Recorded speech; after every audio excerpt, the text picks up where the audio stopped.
Si tu es DJ animateur, si tu es prestataire dans l'événementiel, tu as déjà pu remarquer que parfois tu es en concurrence avec des mecs qui sont prestataires d'événements comme toi.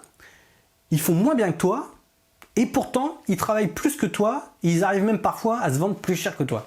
C'est complètement incompréhensible. Et bien souvent ces mecs-là, ils ont mis leur ego au service de leur business et on en parle tout de suite.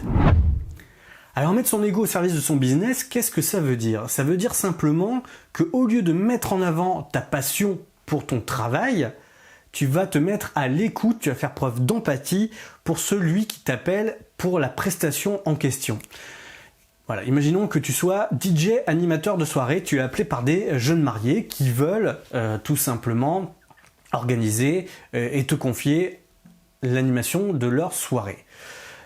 Il va falloir que tu les écoutes bien dans un premier temps. Ça peut paraître très basique ce que je vais te dire là, mais leur poser les bonnes questions, c'est-à-dire ok, vous voulez donc me confier éventuellement l'animation de votre soirée. Qu'est-ce que vous attendez de moi? Est-ce que vous pouvez me dire ce que vous attendez de moi? Et là, ils vont te dire, voilà, nous on aimerait bien tel type d'animation, on veut pas trop de jeux, ou on veut ci, on veut ça.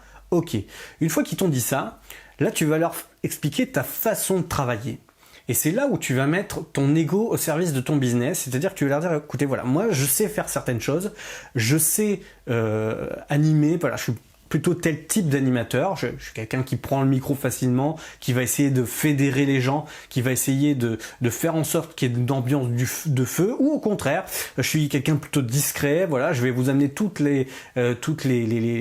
l'assistance qu'il vous faut techniquement, c'est-à-dire un micro, il va falloir créer une ambiance lumineuse, je vais pouvoir vous faire une super ambiance lumineuse, ou alors je suis également magicien, je vais pouvoir amener de la magie en début de soirée, etc., etc. Tu vas expliquer ta façon de faire et voir si cette façon de faire elle est en adéquation avec ce qu'attend le client de l'autre côté.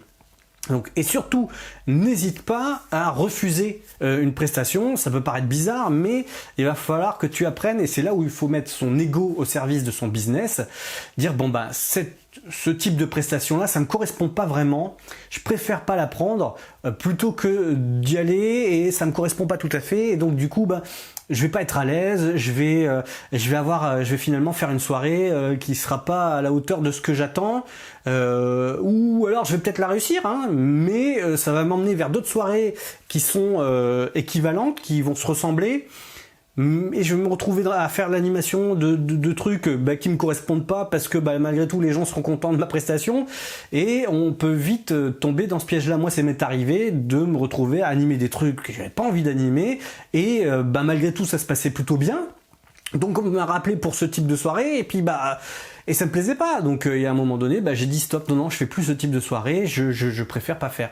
Le piège quand on est aussi passionné et quand on met son business au service de son ego, quand on est trop passionné, il peut avoir un travers où on est passionné par exemple par le matériel. Et là ça pose un vrai problème. Parce que le client, au final, lui, il s'en fout de ce que tu vas amener comme matos. Il s'en fiche. Si tu es photographe, il s'en fiche que tu sois sur Nikon, que tu sois sur Fuji ou sur Canon. Si tu es DJ animateur, il s'en fout que ton micro, ce soit un Shure ou un Sennheiser, tes enceintes, ce soit du Nexo ou que ce soit du Bose ou du JBL. Encore que Bose et JBL sont peut-être les deux seules marques que le grand public connaît. Donc éventuellement, ça peut rassurer un client quand on parle. Mais globalement, les clients s'en fichent. Eux, ce qu'ils veulent, c'est qu'il y ait de l'ambiance. Et c'est ça qu'il faut mettre en avant, c'est la prestation de service. Je vais faire un petit exemple très rapide. Quand tu vas chez le coiffeur, tu t'en fiches de la marque de ses ciseaux, tu t'en fiches de la marque de sa tondeuse, parce que tu veux, c'est être bien coiffé. Donc qu'est-ce que tu fais? Tu fais un essai, tu te renseignes un petit peu sur ce coiffeur-là, tu fais un essai, si tu es bien coiffé, tu y retourneras, et puis c'est comme ça que les coiffeurs fidélisent leur clientèle. Les prestataires dans l'événementiel, c'est exactement la même chose.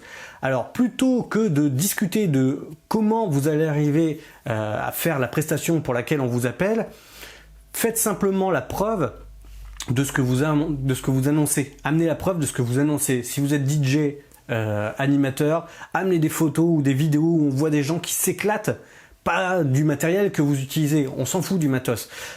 Si t'es photographe, c'est facile, tu vas amener, regardez, je fais tel type de photo. C'est plus facile pour un photographe, j'en conviens. Si tu es chanteur, bah pareil, bah regardez, là je suis sur scène, vous voyez comment les gens s'éclatent, regardez ce que ça peut donner. Aujourd'hui, avec un smartphone, on arrive à avoir des résultats très corrects.